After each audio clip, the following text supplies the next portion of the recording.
नमस्कार दोस्तों, stock market investment course के नेक्स्ट वीडियो में आप सभी लोगों का स्वागत है। आज के मैं इस वीडियो में आप लोगों को मल्टीबैगर स्टॉक कैसे ढूंढते हैं यही बताने वाला हूं। सबसे पहले हम समझेंगे मल्टीबैगर स्टॉक होता क्या है, उसके बाद कोई भी स्टॉक मल्टीबैगर कब बनता है और उसके बाद समझेंगे कि मल्टीबैगर स्टॉक हम कैसे ढूंढ सकते हैं, कोई भी स्टॉक मल्टीबैगर कब बनता है यह भी हम जानने वाले हैं इसी वीडियो के अंदर। वीडियो होने वाला है कमाल का, वीडियो में बने रहिएगा लास्ट तक। चलिए हम इस वीडियो को करते हैं इसे स्टार्ट। मैं आपका दोस्त मंगेश कुमार और स्वागत है आप सभी लोगों का मंगेश कुमार 2.0 चैनल के एक नए वीडियो में। तो चलिए इस वीडियो को देख लेते हैं। यह हमारा स्टॉक मार्केट इन्वेस्टमेंट कोर्स का 50वां वीडियो है, एडवांस लेवल का 28वां वीडियो है। पिछले सारे वीडियो को आप बिल्कुल फ्री में देखना चाहते हैं तो लिंक है नीचे डिस्क्रिप्शन में, आप जाके देख सकते हैं। अब दोस्तों हम अपने वीडियो के टॉपिक के ऊपर आते हैं और सबसे पहले समझते हैं कि आखिर मल्टीबैगर का मतलब क्या होता है, यह सबसे पहले समझेंगे। तो देखिए, मल्टीबैगर दो शब्द से बना हुआ है, एक तो है मल्टी और दूसरा है बैगर। तो यहां पर लिख दिया हूं मल्टी और दूसरा बैगर। मल्टी का मतलब सबको पता है, मल्टी का मतलब गुना जो होता है ना, उसी को हम मल्टीपल ना कहते हैं। तो मल्टीपल का मतलब बहुत सारा, मल्टी का मतलब यही होता है बहुत सारा। और बैगर, बैगर भीख मांगने वाला बैगर नहीं, यहाँ पर भैया बैगर मतलब बैग। तो मल्टी बैगर का मतलब हुआ बहुत सारा बैग। तो यह तो आपको पता चल गया। तो दोस्तों यह आपको पता चल गया, तो यह तो पता चल गया कि मल्टी बैगर का मतलब होता है बहुत सारा बैग। जैसे कि कोई इन्वेस्टर एक बैग में पैसा लेके आया और बहुत सारे बैग में पैसा भर के ले गया तो वह मल्टी बैगर कहलाएगा। यह आपको पता चल गया। जैसे कि कोई स्टॉक है, उसमें हम एक बैग पैसा डाल दिए और वहाँ से बहुत सारा बैग हमको मिल गया तो मल्टी बैगर स्टॉक हो चुका है। जैसे कि हम पैसा डालें और वो हमारे पैसे को कई गुना कर देता है, कई गुना बढ़ा देता है। 100 रुपया डाले वो 400 500 कर देता है तो वह मल्टी बैगर स्टॉक बोला जाएगा। तो यह तो आपको पता चल गया। लेकिन दोस्तों मल्टीबैगर स्टॉक यहाँ पर हम किसे कहेंगे? अगर कोई स्टॉक हमारे पैसे को 2 गुना कर देता है तो क्या उसे मल्टीबैगर कहेंगे? 3 गुना कर देता है तो क्या उसे मल्टीबैगर कहेंगे? 4 गुना कर देता है तो क्या उसे हम मल्टीबैगर कहेंगे? किसको कहेंगे? तो वह भी यहाँ पर मैं आपको समझा दिया हूँ। यहाँ पर देखिए, अगर कोई भी स्टॉक आपके पैसे को 2 गुना कर देता है तो उसे आप डुअल बैगर कहेंगे। डुअल बैगर 2 गुना किया है। तो 3 गुना किया है तो उसे ट्रिपल बैगर आप कहेंगे। 3 गुना किया है तो अगर 4 गुना कर देता है तो 4 गुना का कोई ऐसा शब्द नहीं है कि उसे आप फोर्था बैगर कहिए, वैसा नहीं कहा जाता है। अगर कोई भी स्टॉक आपके पैसे को 4 गुना या 4 गुना से ज़्यादा कर देता है तो उसको हम मल्टी बैगर कहेंगे। 2 गुना करेगा तो डुअल बैगर, 3 गुना करेगा तो ट्रिपल बैगर, 4 गुना करेगा तो मल्टी बैगर, 5 गुना करेगा तो मल्टी बैगर, 6 गुना करेगा तो मल्टी बैगर। यानी कि 4 गुना या 4 गुना से ज़्यादा कर देता है तो मल्टी बैगर के अंदर आ जाएगा। तो यह तो भैया आपका क्लियर। अब दोस्तों कोई स्टॉक कब मल्टी बैगर बनता है यह अब हमको समझना होगा, सबसे ज़्यादा जरूरी यही है। तो कोई भी स्टॉक मल्टी बैगर बनता है तो मल्टी बैगर बनने के लिए उस स्टॉक का प्रॉफिट ग्रोथ और पी एक्सपेंशन दोनों बढ़ना चाहिए। पी एक्सपेंशन का मतलब है पी रेशियो का, यहाँ पर बात हो रहा है पी रेशियो का। प्रॉफिट ग्रोथ और पी रेशियो दोनों अगर स्टॉक का बढ़ रहा है तो मल्टी बैगर बन जाएगा।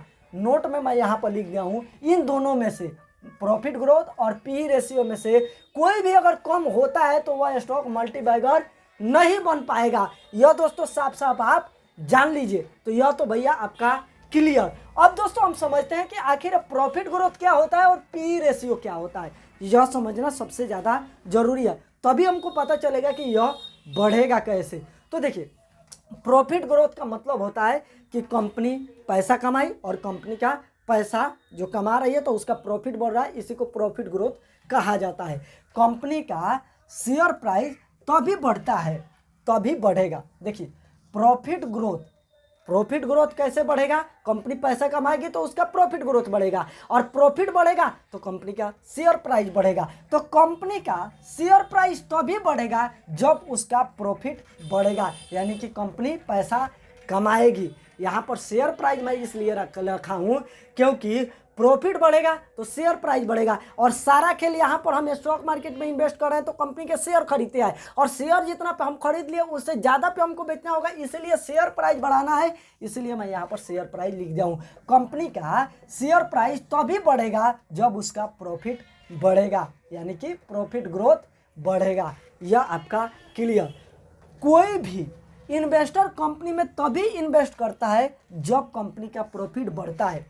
मान के चलिए अगर कोई कंपनी है जो कि पैसा कमा नहीं रही है, तो जब वो खुद नहीं कमा रही है तो हमको भैया कहाँ से कमा के देगी, तो प्रॉफिट बढ़ना जरूरी है। अगर कंपनी का प्रॉफिट बढ़ता है तो भैया यहाँ पर कंपनी का शेयर प्राइस बढ़ता है, और प्रॉफिट के वजह से ही इसका डिमांड बढ़ता है, जिसके वजह से लोग इन्वेस्ट करते हैं। इन्वेस्टर जो कि यहाँ पर प्रॉफिट बढ़ेगा तो इन्वेस्टर जो कि लोग हैं वो भी इन्वेस्ट करेंगे, इन्वेस्ट करने से डिमांड बढ़ता है। अगर कंपनी का प्रॉफिट बढ़ेगा तो लोग इन्वेस्ट करेंगे, और इन्वेस्ट करेंगे तो भैया डिमांड बढ़ेगा, जिससे कि और कंपनी का शेयर प्राइस बढ़ेगा। तो दोस्तों यहाँ पर यह आपका क्लियर हो गया, तो यह आपको पता चल गया। अब दोस्तों अब हम यहाँ पर समझते हैं कि यहाँ पर प्रॉफिट तो आप समझ गए, तो हम कोई स्टॉक को लेते हैं, कोई स्टॉक को लेते हैं, और उसके बाद एग्जाम्पल के तौर पे हम आपको यहाँ पर बताते हैं कि कब स्टॉक मल्टीबैगर बनता है। यहाँ तक आपका क्लियर हो ना गया?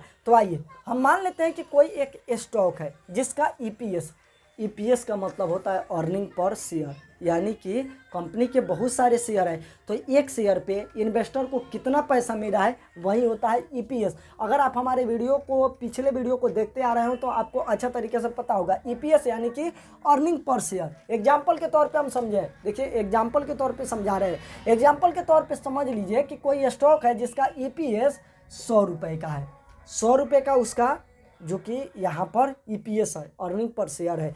और दोस्तों मान लेते हैं कि उसका पी रेशियो, यह वाला कहाँ गया भाई, यह वाला पी रेशियो उसका यहाँ पर 5 का है, पी रेशियो उसका 5 का है, 5 का है। तो आपको पता होगा पी रेशियो वाला जब हम वीडियो बनाए थे तो आपको बताए थे कि पी रेशियो का जो फॉर्मूला होता है वह होता है शेयर प्राइस बटा ईपीएस, यह आपको पता होगा। तो अगर अब हमें शेयर प्राइस निकालना है, यहाँ पर शेयर प्राइस का बात हुआ है, तो शेयर प्राइस अगर हमें आपको निकालना है तो शेयर प्राइस का फॉर्मूला हो जाएगा यहाँ पर यह वाला आ जाएगा, तो पी रेशियो और गुना ईपीएस, क्योंकि यह इधर आ गया है तो यह आ जाएगा और यह आ जाएगा। सिंपल सा यही इसका फॉर्मूला हो जाएगा, शेयर प्राइस का फॉर्मूला हो जाएगा पी रेशियो गुना ईपीएस। अगर थोड़ा बहुत में आप मैथ पढ़ेंगे तो आपको अच्छा तरीक़े से पता होगा। तो अब दोस्तों हम फार्मूला के बेस पे अगर शेयर प्राइस इस कंपनी का निकाले, स्टॉक ए का, तो इसका पी रेशियो कितना है, 5 का है तो 5, और इसका ईपीएस कितना है 100 का, तो 100 गुना करेंगे तो 500 रुपये निकल के आएगा, जो इसका शेयर प्राइस हो गया। तो यह तो भैया आपको पता चल गया।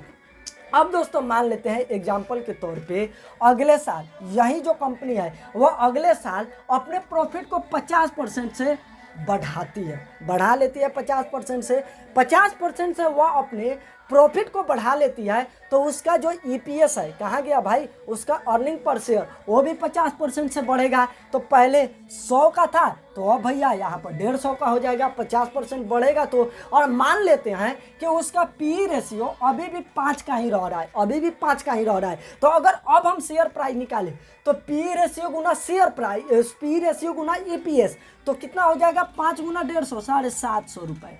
देखिए 50% उसका यहाँ पर जो कि क्या बोला प्रॉफिट बढ़ा, तो उसके शेयर प्राइस में देखिए 500 से 750 हो गया, इतना अंतर आ गया, जो तो आपको पता चल गया। तो अब दोस्तों हम यहाँ पर समझने की कोशिश कर लेते हैं कि शेयर प्राइस बढ़ने के लिए ईपीएस और पी रेशियो दोनों का बढ़ना जरूरी है, क्योंकि इसके फॉर्मूला में पी रेशियो भी आपको दिखाई दे रहा है, ईपीएस भी दिखाई दे रहा है। अगर इन दोनों में से कोई भी एक नहीं बढ़ेगा तो भैया कंपनी का शेयर प्राइस नहीं बढ़ेगा। शेयर प्राइस अगर कंपनी का बढ़ेगा, बढ़ाना है अगर किसी भी कंपनी का शेयर प्राइस, या किसी भी कंपनी का शेयर प्राइस तभी बढ़ता है जब उसका ईपीएस, अर्निंग पर शेयर और पी रेशियो दोनों बढ़ता है। अगर दोनों में से कोई भी एक कम बढ़ेगा तो भैया शेयर प्राइस कम बढ़ेगा, क्योंकि फॉर्मूला में ही यह दोनों है। तो यह तो आपको पता चल गया।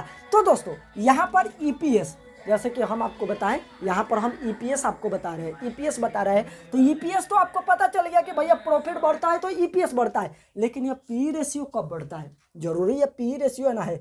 यहाँ पर हम फॉर्मूला निकाले हैं, तो पी रेशियो गुना ईपीएस। ईपीएस तो हमको पता चल गया कि भैया प्रॉफिट बढ़ेगा तो ईपीएस बढ़ेगा, लेकिन ये पी रेशियो कब बढ़ेगा यह जानना सबसे ज़्यादा जरूरी है। तो इसी को यहाँ पर मैं क्लियर किया हूँ। आइए यहाँ पर, अगर किसी कंपनी का पी नहीं बढ़ रहा है, मान लेते हैं कि अगर किसी कंपनी का पी नहीं बढ़ रहा है, पी रेशियो नहीं बढ़ रहा है, इसका कारण है कि उसमें डिमांड नहीं है, उस स्टॉक का लोगों के अंदर डिमांड नहीं है। अगर डिमांड बढ़ेगा तो लोग इन्वेस्ट करेंगे, इन्वेस्ट करेंगे तो भैया कंपनी का जो कि यहाँ पर लोगों के बीच डिमांड होगा, चर्चा होगा, जिसके वजह से यहाँ पर भैया उसका जो कि ये क्या बोलते हैं कि पी रेशियो बढ़ेगा। अभी थोड़ा लाइट कट गया है, देखते हैं कि अगर क्वालिटी आ रहा होगा तो मैं बना दूंगा, अगर क्वालिटी नहीं आ रहा होगा तो भैया छोड़ देंगे। क्वालिटी आ रहा है, लाइट जला दिए, जिसके वजह से क्वालिटी आ रहा है, काम हमारा निकल जाएगा। तो यहीं पे रिकॉर्ड कर लेते हैं। अगर भैया थोड़ा बहुत भी यहाँ पर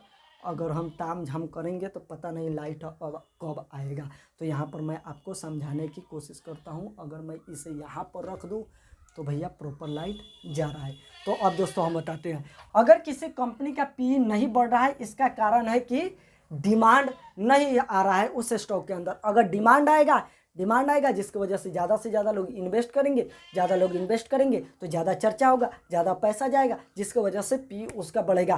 पी का सीधा खेल डिमांड से है, तो यह आपको पता होना चाहिए। अगर कंपनी का प्रॉफिट बढ़ने लगे, देखिए अगर पी बढ़ाना है आपको तो कंपनी के प्रॉफिट के ऊपर सबसे पहले आपको ध्यान देना होगा। अगर कंपनी का प्रॉफिट बढ़ने लगे तो कंपनी के अंदर डिमांड बढ़ जाएगा, जिसके वजह से लोग ज़्यादा से ज़्यादा इन्वेस्ट करेंगे। तो भैया कंपनी के अंदर डिमांड बढ़ेगा तो ज़्यादा से ज़्यादा लोग इन्वेस्ट करेंगे, तो और ज़्यादा लोग इन्वेस्ट करेंगे, जिसके वजह से पी बढ़ जाएगा। मान लेते हैं कि कंपनी 5 साल में, जो कि कंपनी का 5 साल का प्रॉफिट ग्रोथ जो होता है वह 30% के CAGR से ग्रो करता है। यही कंपनी जो कि यहाँ पर थी, तो यह कंपनी मान लीजिए कि 5 साल में कंपनी का जो कि प्रॉफिट ग्रोथ है वह 30% से बढ़ जाता है। तो 30% से बढ़ जाएगा तो अब भैया लोगों के नज़र में आएगा कि कंपनी का प्रॉफिट बढ़ रहा है, 30% बढ़ गया, जिसकी वजह से लोगों के नज़र में आने लगेगा। तो बहुत सारे लोग इन्वेस्ट करेंगे, इन्वेस्टर के नज़र में आएगा तो बहुत सारे लोग इन्वेस्ट करेंगे, जिसकी वजह से कंपनी के शेयर का डिमांड बढ़ेगा तो कंपनी का वैल्यूएशन भी बढ़ेगा, और कंपनी का वैल्यूएशन बढ़ेगा तो पी भी बढ़ेगा। ज़्यादा लोग इन्वेस्ट करेंगे तो ज़्यादा पी होगा। देखिए ज़्यादा लोग इन्वेस्ट करते हैं तभी पी बढ़ता है, सिंपल सा समझिए, ज़्यादा लोग इन्वेस्ट करेंगे तो पी बढ़ेगा। यहाँ पर हम ज़्यादा तेला पंच नहीं करेंगे, सीधा मुद्दे पे आते हैं। पी अगर बढ़ाना है तो लोगों के बीच स्टॉक का डिमांड बढ़ाना होगा, लोग ज़्यादा से ज़्यादा इन्वेस्ट करेंगे तो ज़्यादा पी बढ़ेगा। तो देखिए ओल्ड पी, मान लीजिए कंपनी का यह जो पुराना वाला पी था, कहाँ पर गया, पुराना वाला पी 5 का था, यहाँ पर हम आपको बताएं ना, पुराना वाला पी 5 का था। अब मान लीजिए कंपनी का डिमांड बढ़ा, जिसके वजह से पुराना वाला 5 का पी था, अब कंपनी का पी 15 का हो चुका है। तो मान लेते हैं कि 5 साल तक शेयर की प्राइस 30% से ग्रो कर रहा है, 30% के CAGR से ग्रो कर रहा है। तो 5 साल बाद कंपनी का जो EPS होगा वह 371 रुपये का हो जाएगा, क्योंकि पहले इसका 100 रुपये का था, अब 371 रुपये का हो जाएगा। और पी जो इसका है वह भैया बढ़ के 15 का हो चुका है, तो 15। तो अब अगर हम शेयर प्राइस इसका निकालें तो जैसे कि हम आपको बताएं, पी रेशियो गुना EPS, तो 15 गुना 371 तो 5561 रुपये। सिर्फ 30% प्रॉफिट बढ़ा, 15 का पी हुआ, 5 से 15 हो गया, 3 गुना हो गया। तो दोस्तों यहाँ पर इसका शेयर प्राइस में देखिए कितना अंतर आया। पहले इसका जो कि शेयर का प्राइस 500 रुपये का था, अभी इसका शेयर प्राइस 5000 का हो चुका है, सिर्फ 15 के पी होने के वजह से। यह तो आपको पता चल गया। देखिए यहाँ पर हम आपको बताने की कोशिश किए, मल्टीबैगर कोई भी स्टॉक तभी बनता है जब उसका पी रेशियो और उसका EPS अर्निंग पर शेयर दोनों बढ़ता है तो कंपनी मल्टीबैगर बन जाती है। और ईपीएस कब बनेगा, प्रॉफिट ग्रोथ बढ़ेगा तब। तो सिंपल सा समझिए, कंपनी का पी रेशियो और प्रॉफिट ग्रोथ दोनों बढ़ेगा तो कंपनी मल्टीबैगर हो जाएगी। अब दोस्तों कुछ क्वालिटी भी है जिसकी वजह से कंपनी का शेयर प्राइस बढ़ता है। सबसे पहला तो प्राइजिंग पावर। प्राइजिंग पावर होना सबसे ज़्यादा ज़रूरी है। अगर प्राइजिंग पावर को कंपनी मेंटेन करके चलती है तो भैया कंपनी का शेयर प्राइस बढ़ेगा। मान लीजिए कि कंपनी अपने प्रोडक्ट को हाई प्राइस पे बेचती है, हाई प्राइस पे बेचने की अगर कंपनी के अंदर क्षमता है तो भैया उसका जो कि यहाँ पर शेयर प्राइस ऑटोमेटिक बढ़ेगा। अगर मान के चलिए कोई ऐसे जो कि कंपनी है, जैसे कि अगर हम एप्पल की बात करें तो यह लोग अपने प्रोडक्ट को हाई प्राइस पे बेचते हैं जो कि मार्केट में सबसे ज़्यादा इन्हीं लोगों का प्राइस होता है। तो अगर आपके कंपनी के अंदर क्षमता है कि वह अपने प्रोडक्ट के प्राइस को अगर बढ़ा भी दे तो लोग वहाँ पर उसके प्रोडक्ट को खरीदेंगे तो भैया उसका बिजनेस अच्छा चलेगा, उसका शेयर प्राइस बढ़ने वाला है। Pricing power. उसके बाद मार्जिन और वैल्यू कॉम्प्रोमाइजिंग। अगर कंपनी नहीं कर सकती है तभी उसके अंदर दिक्कत हो सकता है। यह छोड़िए, मैं आपको आसानी से समझाता हूँ। देखिए, मान के चलिए कि HUL है, हिंदुस्तान यूनिलीवर, जिसका आप लोग साबुन इस्तेमाल करते होंगे, साबुन इस्तेमाल करते हैं। तो इन लोगों का जो साबुन बेचते हैं तो इनका जो कि उस साबुन बनाने के बाद जो इनको प्रॉफिट हो रहा है बहुत कम हो रहा है, लेकिन इनका जो प्रोडक्ट है भारत के हर घर में इस्तेमाल होता है, जिसकी वजह से इनके प्रोडक्ट हर जगह पे बिक रहा है, बहुत ज़्यादा मात्रा में बिक रहा है। तो भले ही इनको प्रॉफिट कम हो रहा है लेकिन बहुत ज़्यादा बिक रहा है, जिसकी वजह से इनके पास बहुत ज़्यादा पैसा आ जा रहा है। वैसे ही जारा की बात करें तो इसके कपड़े बहुत महंगे होते हैं भाई, जारा के कपड़े बहुत महंगे होते हैं। तो इनका कपड़ा कम बिकता है लेकिन यहाँ पर प्रॉफिट है, वह मार्जिन जो है वह थोड़ा ज़्यादा है, जिसकी वजह से इनका भी मेंटेन हो जाता है। अगर हम एप्पल की बात करें तो इनका प्रोडक्ट है वह महंगा भी है और दोस्तों उसका डिमांड भी है, बहुत ज़्यादा बिकता भी है। तो ऐसे कंपनी अगर मिल जाए तो ये मल्टीबैगर बनेगा, या लिख के आप लिख लीजिए, ले लीजिए। उसके बाद बजाज फाइनेंस की बात करें तो यहाँ पर वैसे ही एप्पल के जैसे ही इसका भी केस है। और यहाँ पर समझाने की मैं पूरा कोशिश किया हूँ, लाइट कट गया है, पता नहीं किस तरीके से क्वालिटी आया है। हाल फिलहाल इस वीडियो में इतना ही था, अगले वीडियो में मिलता है, तब तक के लिए दोस्तों बाय।